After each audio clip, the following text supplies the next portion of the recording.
This week on New Media Tech, we're trying to get back into the groove of a weekly show, and we're going to talk about NAB. NAB is coming up. Google Reader's going away, and what about feedburner? Is it going away? We'll talk about that here coming up as well. All that right after this.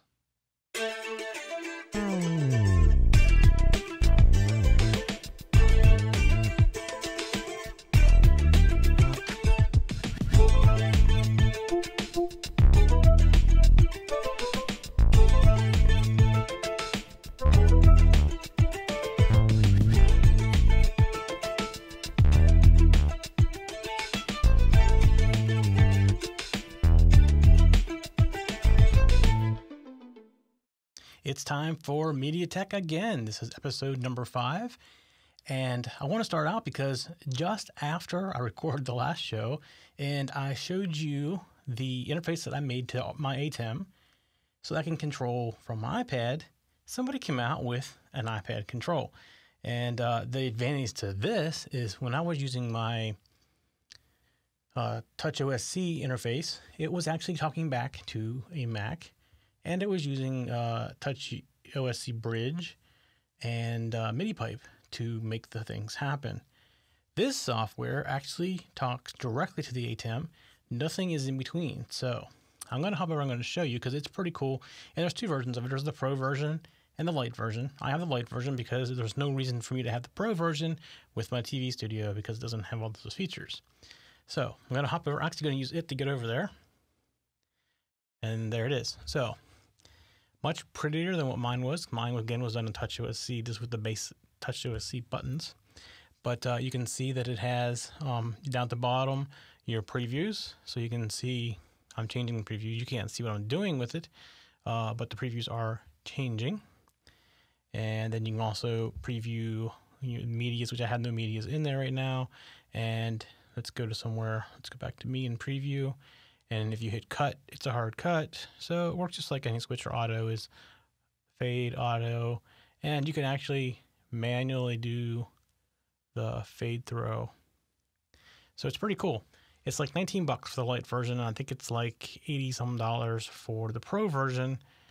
Maybe it's $9, something like that. Like I said, in my case, I didn't need the Pro version because it doesn't do any good to have the Pro version. And I don't know if I can change and show you the Pro version. No, I can. I thought maybe I could change it and show it to you, but that's weird. That shouldn't be happening. I think because of the bugging thing. I shouldn't be able to move that around. But anyways, that came out right after the last show was recorded, and I thought it was kind of funny. It was like a day or 2 later. I had to record the show, and I saw this announcement from this. So it's a very cool app. I've been using it a lot. It does more than what my app did. The only thing it's missing is I had a clock on mine, so when I was sitting here, I could tell what it was. Which doesn't really matter to me because I have a clock right there in front of me. It's just one of those things I thought it was kind of neat to have it on the iPad. I did have some future plans for that. I was going to control the color of the lights behind me and a few other things like that. I just never got around to it. But this works much better and doesn't require me to have a computer with the software running on it, 3 pieces of software running on it to be able to use it. So I can pretty much carry around with me anywhere, and it just works. And it's pretty awesome. So that was out since last time. Now we do have some other news. NAB is coming up. I believe it's 2 weeks away now. And lots of cool things are coming out of NAB this year, supposedly, from what I'm hearing. There's a lot of companies now just starting to get kind of quiet. Some of them are saying, come see us at NAB. So they're going to make some big announcements, and they're kind of quiet, like any before any big show. So that's coming up. The other news this week, or actually it's a little bit last week, after this that previous show was recorded, is Google Reader is going away. It's not going away like tomorrow. It's going away, I think, in late July, early August, something like that. But I use Reader all the time until I check for news. So I'm looking for another news reader. I've been playing with Feedly, but along with the announcement of the Google Reader going away, there was rumors that the feedburner was going away, and that is not true, at least not yet. So many people that are doing the new media, video, and audio distribution are using feedburner to distribute their feeds. I used to use feedburner, but I've moved to a company called PodTrack, and that's because feedburner does a good job at distributing your feeds, and feedburner still reads my feeds. So whatever reads feedburner is still going to get it. However, their measurement, their graphs, and the reporting, it doesn't make any sense. It just doesn't work. So I've gone to PodTrack, which is also free for the base service, and they give you graphs, and it's a lot more information about where your subscribers are coming from, what they're using, all that kind of stuff, and it's much more detailed. I definitely like it much better than feedburner. So I'm not as worried about feedburner going away. And if you are worried about feedburner going away, go check out PodTrack. It's PODTRAC, I think. Let me just make sure before I send it. Yeah, it is PODTRAC.com. So sign up for a free account. All my shows are running through there, and it's awesome, the information that they provide back to you about your subscribers. Plus, they also give you the ability to do surveys if you want, things like that. And as the bigger you get, they will actually start providing you advertising if you want it from advertisers, which I believe is how they're making their money. Now, there are some premium services you can also buy, but I'm working just fine with the free account, and it's awesome. Much better than feedburner, much easier to understand. You get around it much easier than feedburner. So I would recommend go check that out. Again, don't worry about feedburner going away. There is no current plans that I've heard of feedburner going away. All right, so I've had some questions since I started this show, and we've gotten a little slow start, and that's partially because the person I was going to use for my co-host has decided he cannot co-host with me because of some family issues. So I'm not looking for a new co-host, but I'm going to continue with the show with just me until I do find one. And I'm going to talk about that a little bit today. If you are interested, if you do this kind of stuff and you want to be a co-host, and actually you want to be an expert at it. I mean, I'm not an expert at it. I don't consider myself an expert at it. And what I'm giving you in this show is what I've learned through starting this process out. And but if you're interested, let me know. So we did get a little bit of a slow start, and we hope to start picking that back up again. So, but I have been getting some email questions about why did I call it New Media Tech? Why didn't I call it podcasting technology? Or was it when they gave me netcasting technology, something like that? And I want to explain where I come from with new media versus netcasting versus podcasting. Podcasting's been around for a long time. And if you look at the definition for podcasting, it basically is providing regular content in syndication, like on a weekly basis, however often you want to do it. And it typically uses an RSS feed. And that still exists. I do not think it's dying or dead or in by any means. I think that's still a very valid thing, and that is podcasting. I don't want to limit myself to that, though, because there's so much more. I mean, yes, my videos are delivered through RSS feeds, and that's probably how I get most of the views and listens of my shows currently is RSS. However, I think that's changing with a new Roku app that is out. It's amazing how many people have Rokus and have downloaded and installed that app or that channel to watch our shows. So that's where I think the netcasting comes in. Netcasting kind of combines the podcasting and the streaming side of things. So that's what I consider the all-encompassing would be netcasting. Netcasting includes podcasting. I'm going to take that one step farther. New media includes netcasting and social media and other kinds of new media things. You know, we're talking Facebook or Twitter or, the social networks. I think that new media covers all that because so many people get their videos from YouTube now. We have lots of views on YouTube. That's not our most popular way to watch our shows, but that is definitely a popular way to do it for our shows. And I think that's the way things are going in the future. And that's going to happen, can continue to happen, not just with YouTube, but on set-top boxes as they get more intelligent. Roku's, I don't know where they are as far as compared to Apple TV or Google TV, but they're out there. And it's becoming more and more popular as these devices get spread around. So I'm looking at this show to cover that whole umbrella, not just podcasting, not just netcasting. And I kind of distinguish netcasting and podcasting also. I typically think of netcasting as being a little more than streaming, typically video, although technically my videos are in a podcast form because podcasts can contain video as well. So again, it's just a terminology. I use new media because I want to cover all of that, not just focused on just one of those. So when you're coming to the show, I look at you as being one of two types of people. Either you're somebody who has a need to build a studio at this point, whether it be video or audio. Typically, I think it'd be probably video because you're getting in the new media. Visual is the way to go. And you're probably a company that has a need to create videos and content for your marketing, for your training, something like that.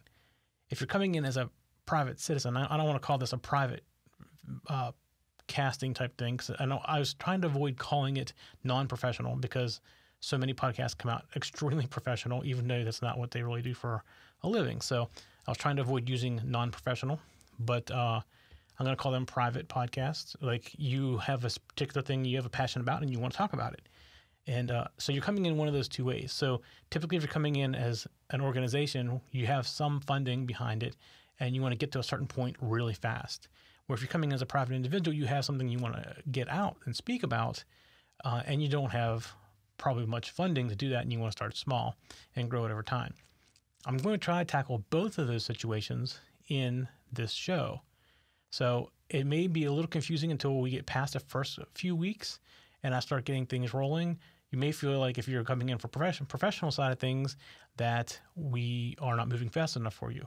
And the problem is, I don't want to move too fast as well.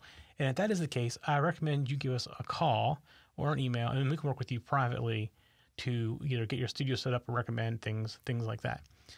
We will eventually get to the professional level of stuff, and over that time we'll have content. So the beginner can start at the beginner level and work the way up to the full studio layouts with video, cameras, and everything else.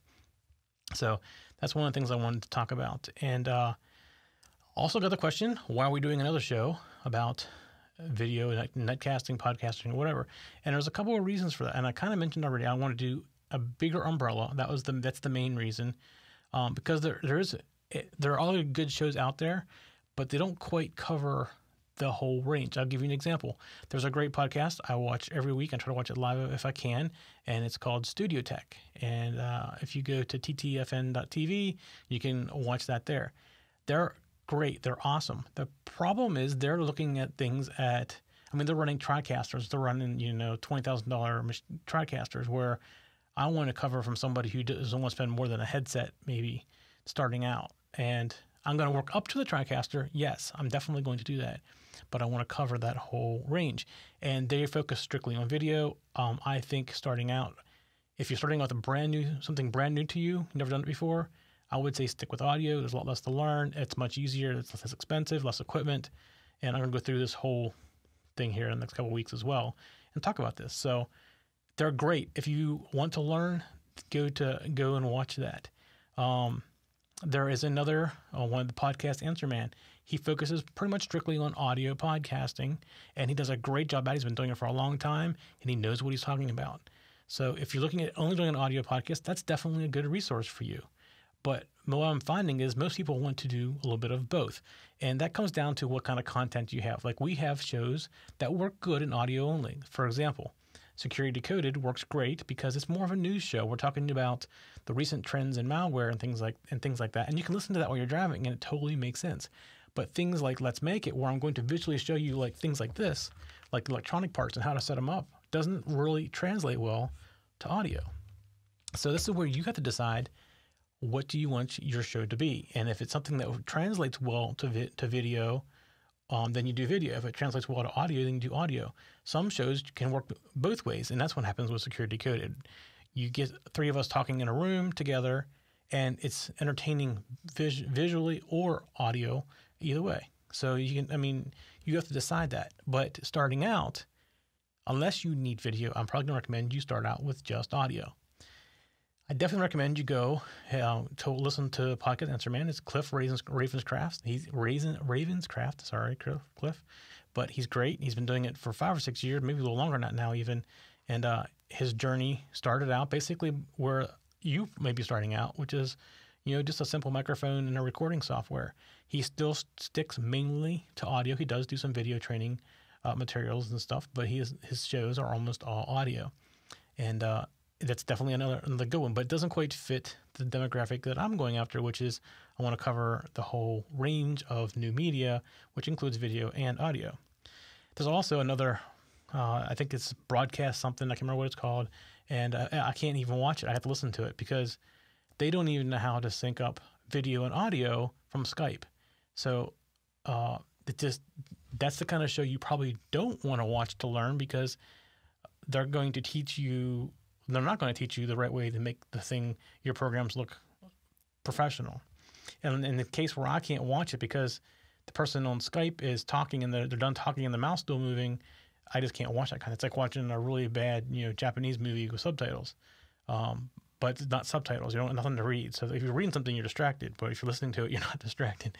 That's the kind of thing that drives me nuts. And the shows, that same show isn't produced. You see them in the beginning, starting not even looking and wolfing at anybody. Just not welcoming at all. And it's not that I say you have to make everything perfect, because I'm the first one to say you don't want to be perfect. Otherwise, people don't think that you're real.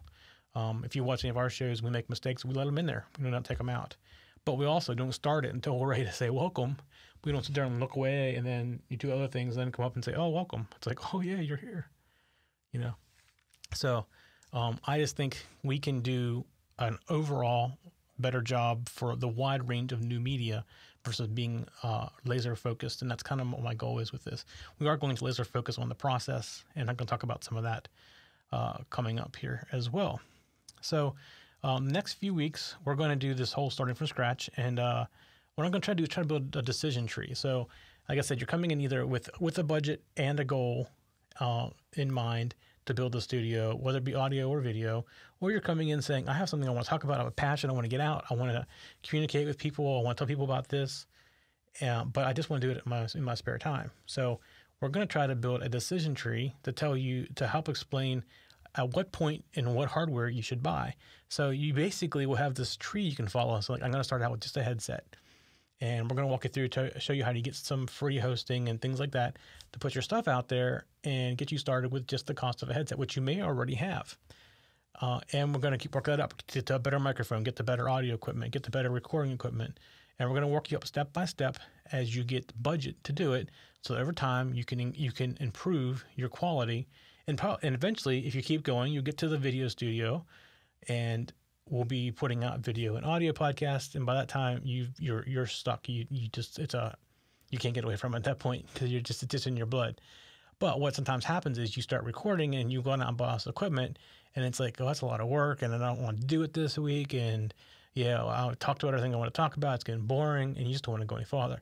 So before you get to that point, I recommend you start out slow and small without spending much money, and just get started to see what you think of it. And typically, if you make it past like show number 10, you're going to be fine with that. You'll be fine to keep on going. You'll know by 10 if you don't want to do it anymore or not, for sure. Because it is a lot of work. People don't realize how much work it is to put together a show. And, I'm putting together 5 to 6 of them a week right now. And I do have co-hosts on a couple of them, which is greatly, greatly helpful. And they put a lot of effort into it. So I don't have to put all the same amount of effort into it. But we're going to start you out really slow with that. And in that process we're doing this, we're going to put together, I don't want to call it a Netcasting 101, but something like a Netcasting 101 type thing where here's how you get started. And we're going to put together a series. I'm going to give it away for free, a video series. And I'm going to basically show you a different episode of those. Every week we do an episode. So I just started planning the recording of that yesterday. And hopefully maybe sometime this weekend or so, I can get around to starting to record some of the 101. And it's a lot more interactive. It's a lot more work for me. I have to do screens and stuff like that to show you, do the drawings for flow. And I have it all kind of planned out. But in addition to doing our regular weekly new media show, I will also include that in there. And over the next few weeks, you'll get to see the 101 course. And we'll make it available for free on the website. And anybody can go watch it at any time, all at one time. But I just can't do that right now because I don't have it all done yet. So over the next few weeks, I'm going to try every week to get the next section done, and it's going to just show it on the air. So as I mentioned before, if you're just getting started up, first thing you got to do is figure out what is your passion. What do you want to tell everybody? What do you think about during the day? Or what do you think about when you're watching TV? What's the kind of things you like to do? You like to ride a bike, which I don't know how that translates to a good show, but it really possibly could because of the equipment and everything with the bikes and things like that. But that's the kind of thing I'm looking for. What's your hobby? When you're not working, what do you think about? What do you want to be doing? It could easily be literally watching TV. And I'll tell you why I mean that is we just started a show a couple weeks ago around American Idol because we are fans of American Idol. And my wife's been a singer all her life. She sings every week in a band. I've run sound now for bands for 20 some years. More than 20 years. and done studio work. So I mean, I've been around it, and music is part of what we do every day. And American Idol, we're definitely fans of it. They do a nice job. X Factor, we're good fans of that too. Not so much of a fan so far for the voice, just like the style of the singing off and things they do. I don't feel like they get the real talent out of the person and don't work with them enough. But anyways, we started an Idol fan show, and it's every Thursday night. And that's from watching TV. So if that's your passion, you could start another fan. It's a kind of fan cast. It could be a show. I mentioned before about Cliff Ravenscraft. That's how he started, was doing fans. So I think it was Lost or something, some show like that. And they were doing this fan podcast for Lost. And they've done tons of them now. I've seen Desperate Housewives out of them and a couple other ones. So that's the kind of thing you have a passion for. Sitting in front of a microphone talking just like this, it's a little hard at first, but it gets easier. It's a little harder in front of a camera as well. And the camera makes it a little bit more difficult until you get used to the camera being on. You just don't even think about it anymore. So that's the kind of thing you got to think about is, what is my passion? Now, if you're listening to this and you want to start doing something like this, you probably already know what that passion is. So that's a good thing. So that's the first thing you do. You get your passion. And I mentioned before, start out with audio only. So if you already have a headset, like a computer headset, I should have brought one in here with me to show you. Just a little $25, $30 headset. You can go get them at Best Buy, or probably even Radio Shack has them, I would imagine. And you can record that. Now, that's not the best, but it's going to start you out very inexpensively. You can download some free software, which we're going to talk about next week, to start recording your podcast right on your computer. I don't recommend long-term recording to the computer, but we will talk about that as we go forward with additional equipment. But starting out on the computer works just fine. You just got to make sure you save things often. That's what I want to say with the computer, because computers do fail, as do other electronic parts, but things that are purpose-built typically don't fail as often as things that are not. So if you decide you do want to do a video, so there's a couple ways you can do video, starting out really expensive. Some people just use webcams. Now, I will say, if you're going to do that and you can afford to, go get like a Logitech C510 or 520. They are high-def webcams. Most computers that come with webcams, they are not high-def, not really high quality. They're tiny, they're really small lenses. But if you can afford to get one, they're probably like in the $40 range. Plus, you need the headset, at least a headset. That's the way you can record video. And we're going to talk about that in the future too. And then you can get, as you grow, you can add another one and some software to help you switch between them, which will allow you to do a guest. So we're going to do this tree. You start out at this level, and the next step up is this, and it's how much it's going to cost you. And the next step up we recommend is this or this, depending on what you want to do and how much it's going to cost you. And then we're going to keep going on this tree, and we're going to draw this tree out until we get to the point where you're at the end of the tree and you have everything you need to do a complete studio. And that's part of what we're going to try to do throughout these courses and this show as well. So I want to talk about a few things that are upcoming, and I don't know exactly when this stuff's upcoming, but I'll tell you things that are on our list. This audio versus video podcast. If you're doing an audio podcast, but you want it to be relevant for audio as well, which you should always try to do that if you can. Like I said, some shows that require things like this, they're just not really relevant. But an example would be Security Coded. It's interesting whenever it's visual, but it's interesting also when it's audio only. So there's things you can do to make it fit both of them as well, and it just doubles your audience. I don't want to say it doubles your audience. It just doubles the distribution of your show. So you have people that have it on audio and have it on video. We'll tell you, Security Coded, we get as many downloads through Stitcher as we do Stitcher alone as we do all the videos. And we get audio downloads also through iTunes. So it goes both directions. It doesn't necessarily work exactly equal. So that's the one thing we're going to talk about. We're going to talk about how to get the word out about your show. There's some typical, real easy marketing things you can do, ways you can find people to help get the word out, how you distribute your show. And that goes to, we distribute like to Stitcher, to Microsoft, and it goes to Zune into the Windows 8 and Windows 7 phones. And to BlackBerry. I know you think BlackBerry is dead, but we get a lot of listens through BlackBerry. So we do have all these different places we distribute things through. And we're going to talk about how you distribute all that stuff. We're going to get in. We get in the video. We're going to talk about a green screen. You can't really see it from where you are, but the green screen, we have a green screen wall over here that we can do that. How to get the video from computer to video, and I'll give you an example. What that one is, I showed you earlier on my iPad. The way we do it is we actually have an Apple TV attached to our ATEM, and we can AirPlay, and we can do that from an iPhone, an iPad, and a Mac, and it just makes it easy to put our stuff onto the screen. It's real easy to do that. And there's a bunch of ways you can do that, and we're going to talk about some of those options. Designing a website, creating a website. What tools do you use? Where do you put it? Things like that. How do you create a podcast file or an RSS feed file? There's many ways you can do that. We don't do it like anybody else does because we have custom written stuff to do ours. Software to use for audio recording. We're going to go through a minimal and audio and video setup. The minimal things you need, which I've already told you, a headset. You can start with a headset and free audio software. That's your minimal. Expanding your passion, figuring out who your target audience is, things like that. This is more like the marketing side. Mobile video, where you want, do you want to have to be able to be portable to do your show, or can you do it in the studio? Things like that. As you grow and you get an audience, what do you about chat rooms? We have a couple of different options with that, where I'm looking at changing our current one to something else. So that's another option. How do you engage your audience, keep them engaged? Comparing different kinds of microphones.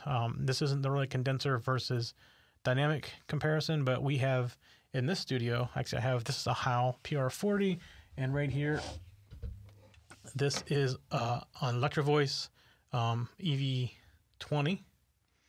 And we have out in the other room a Shure broadcast mic, and then we have lavs, and we're going to talk about all different patterns of microphones. We're going to do a whole different discussion of different types of microphones, why you don't want to use condenser mics, and we'll demonstrate that. We actually have some USB condenser mics, and we can plug in and let you hear the difference in how they sound and things like that. And we'll go through all the different kinds of microphones. That's a whole week in itself right there, easily a whole weekend. So, how do you get feedback from your audience? Which is something that actually I have struggled with, and I still do struggle with, because I have some shows that get really great feedback from my audience, and I have other shows that get none. And I like, even the ones that get more downloads, I don't get as much feedback as the ones that get less downloads. So I'm still struggling with that one as well. But we have some things that we found out that work a little better than other things. But I know I don't have all the answers. So hopefully this turns into a more interactive type thing where we can all talk together. Maybe start getting people in the chat room. This show isn't done at a regular time, so I can't give you a chat room at this point until I get a co-host that says I'm available at this time every week. And at that point, I'll put it down in stone, and we'll try to start building the community around it. We'll talk about headphones, in-ears, like these little things right here, like I have in my ear, and regular headphones, why they are important to have when you do a show. How you handle multiple shows. And this is something that I'm learning the hard way about, because, like I said, right now we have six shows a week. 2 of them are always batched. So we do multiple shows at a time. They're the ones that are done on the green screen. And I just recorded one. It was like 20 episodes. They're not time sensitive in any way, but I had 20 things that I want to talk about that I knew about. So I basically set the studio up. I had to face the cameras all that direction, change the lighting around a little bit, and I shot 20 shows in a row. And I go edit them all and render them all, and they're all out there waiting right now in the queue to be released. And that's called batching. So I did 20 shows with that one. The Security 101 show, I just did like 12. And again, not time sensitive. And that show, if there's something time sensitive, we do inject a new release before the other ones come out. So if there's something security related coming out that everybody needs to watch out for, some kind of new scam going on, something like that, we'll release in the middle of that. But I batched that. I sat in here for an hour and a half and recorded all those shows, and then went and edited them all and did all that together. So 2 of them are batched. That's how we handle those 2. But we have 4 of them that are weekly that are typically not batched. This show is typically not batched. I am going to do 2 shows tonight, just so that I'm like I said, I'm getting ready to go away for a week, and I want to have one in the queue, ready to go when I'm gone. So I'm pre-recording a show. So I'm doing, that's a little bit of batching. But like Security Coded is recorded live. It's live on the stream. People in the chat room. Let's Make It is exactly the same way. That's the one I'm getting a lot of feedback from. It's working great. I don't know why I'm getting so much feedback out of that one. Security 101 is by far our most popular show by download.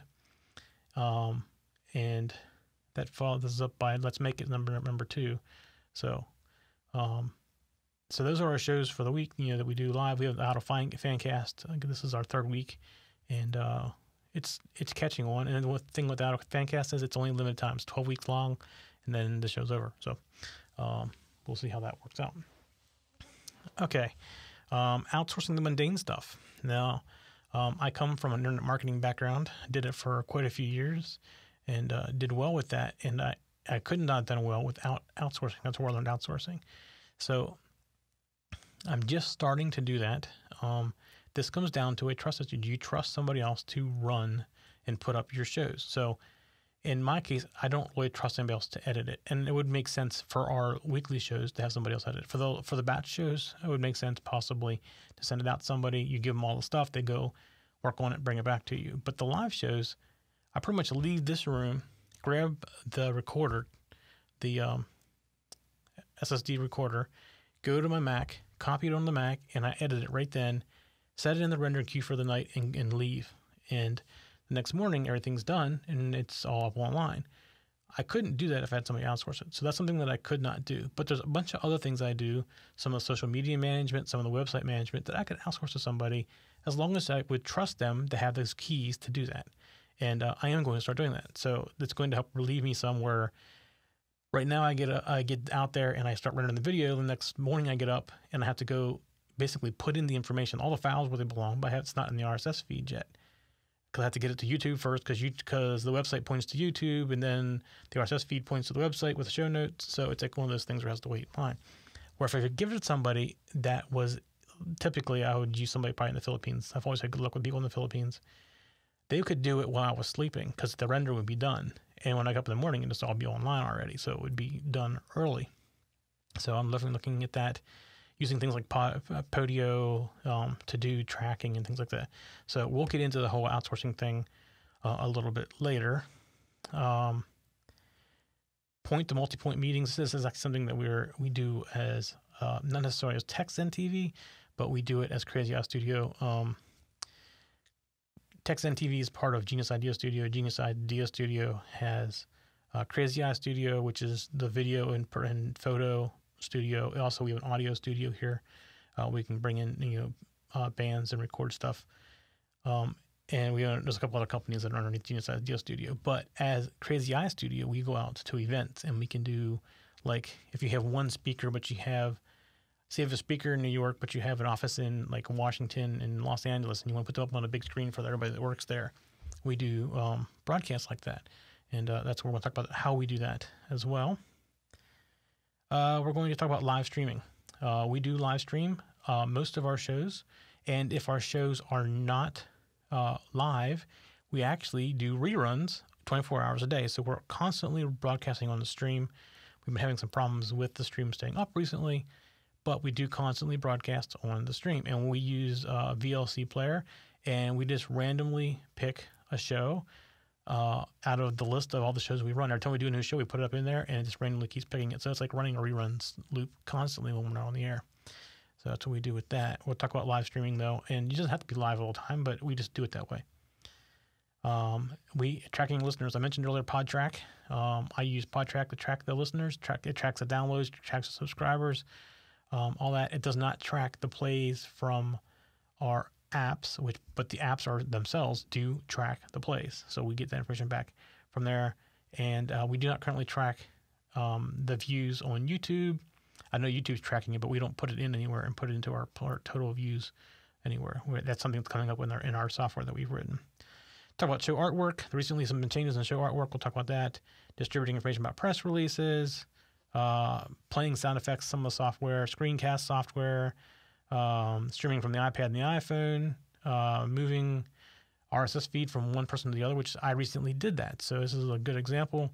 I used to be on feedburner, didn't like it, went to PodTrack, and I figured out how to tell iTunes that my show moved. And it's not actually that difficult as long as you have access to the RSS feed. How to use common hardware like compressors,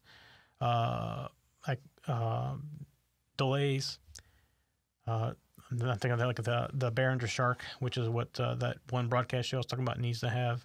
DI adapters to change from balanced to unbalanced, all kinds of stuff like that. We're going to talk about all the different stuff because I'm assuming if people are coming here probably don't know anything. And starting out with this headset, you don't even need to know that because that's something that's going to come in time as you start to get a little bit bigger and you move to an actual soundboard versus just a headset, things like that. So, which would happen pretty quickly probably.